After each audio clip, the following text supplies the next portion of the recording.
Good morning. Got a little sliver of a moon up here. We're just at the south of the Arbel cliffs, or the southern cliffs of the Arbel. Nice reeds here. A little bit. Come on, there we go, camera. And then we got these flowers here.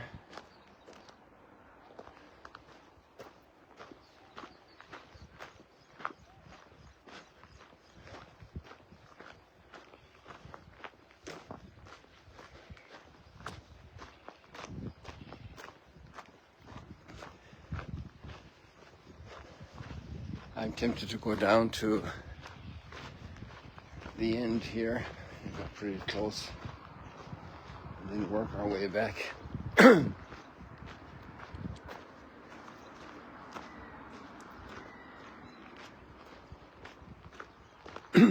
in full bloom here, these flowers. And I forgot their name.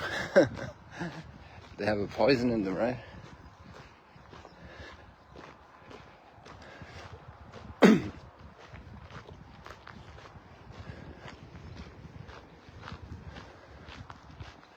The wonders of nature,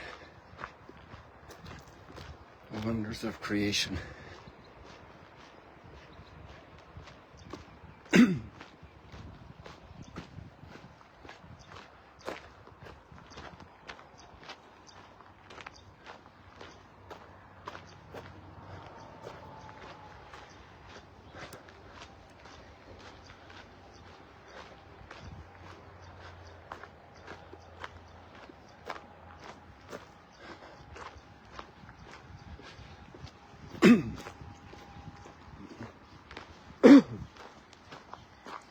There's a famous line, humility is truth.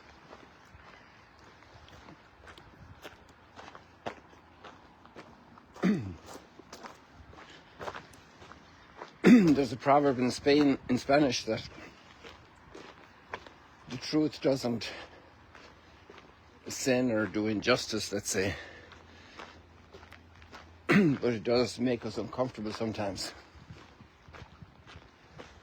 Because we like our patterns, our routines, our status quo. We don't like to be disturbed.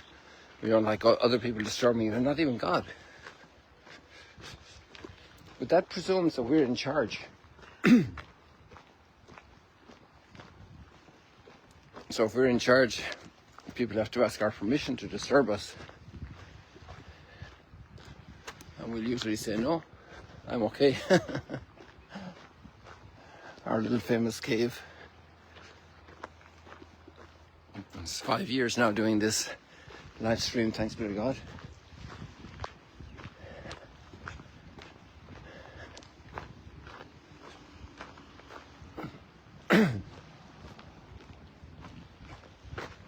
We want to stay in charge. We want to be in control.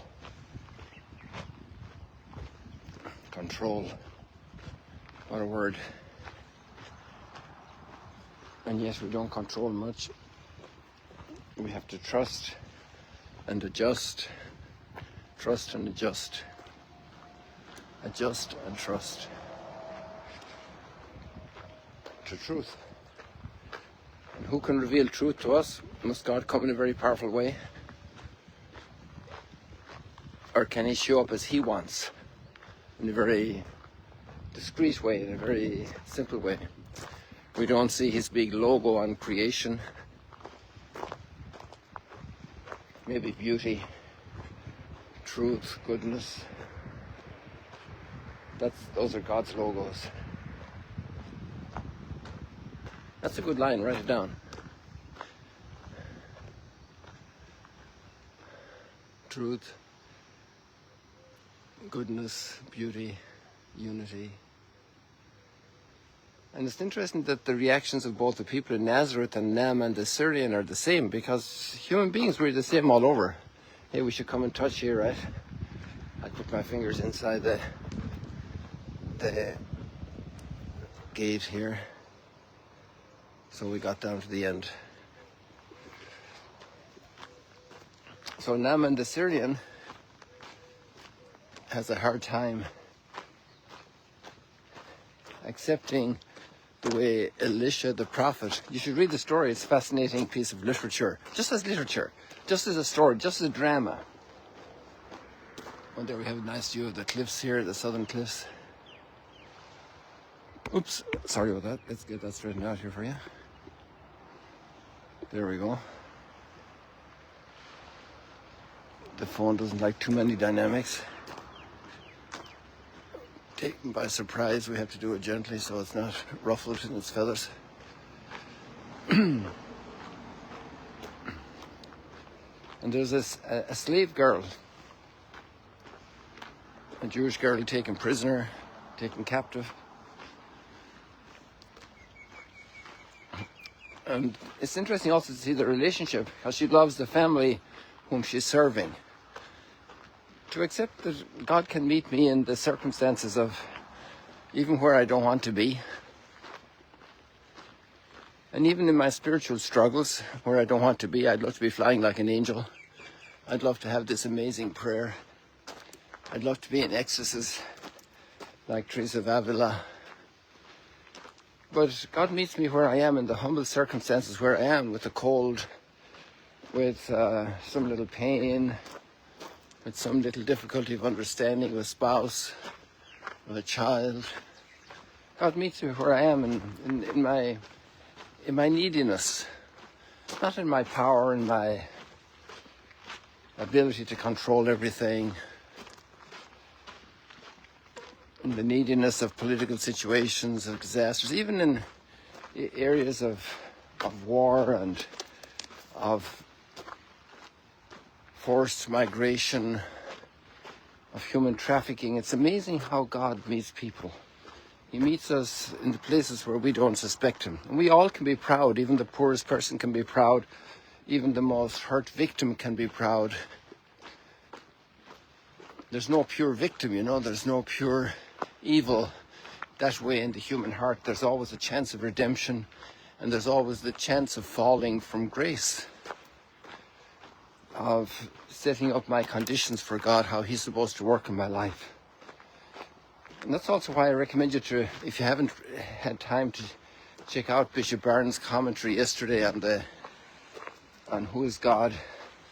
I think it's a great synthesis of how he talks, and because he's such a presence in the Christian world today. It's a very interesting unit that yesterday, you know, it's not always that it all comes together like that. And I recommend you listen to it when you're having your coffee or when you're driving. It's a very substantial thought, commentary about the book of Genesis, or the book of Exodus, when chapter 3, when Moses encounters God.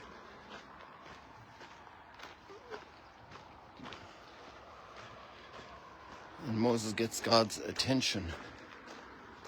God gets Moses' attention. Well, both. Because we get God's attention when we're humble. When we're proud, God says, I don't need to show up there now. They're going to handle the situation themselves and end up in further miseries many times. So maybe that's the whole thing. The Nazareth people can't accept the fact that this local boy, this hometown boy, has special blessings, that God is working through him in a special way. When we say a prophet is not accepted in their own place, it's the smallest thing. God can speak to us through small things. We have to let him be God. He's bigger than us. He's way beyond us. He's not just another among us. He is the source of all our life, of all our being. He's way beyond. He transcends every single creature in the world, in the universe. And we have to say we don't do that. We're a treasure for God. We're the pupil of his eyes because he loves us so much. But it's not because of something we did. It's because of his gift to us, making us in his image and likeness. And that's very powerful. That's marvelous. to live in God's presence with gratitude.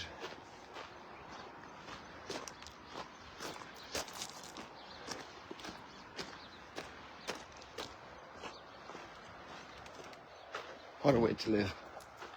I thirsted my soul for the living God. I thirst for you, Lord. I thirst for you. I need you. I need you, Lord. I need you.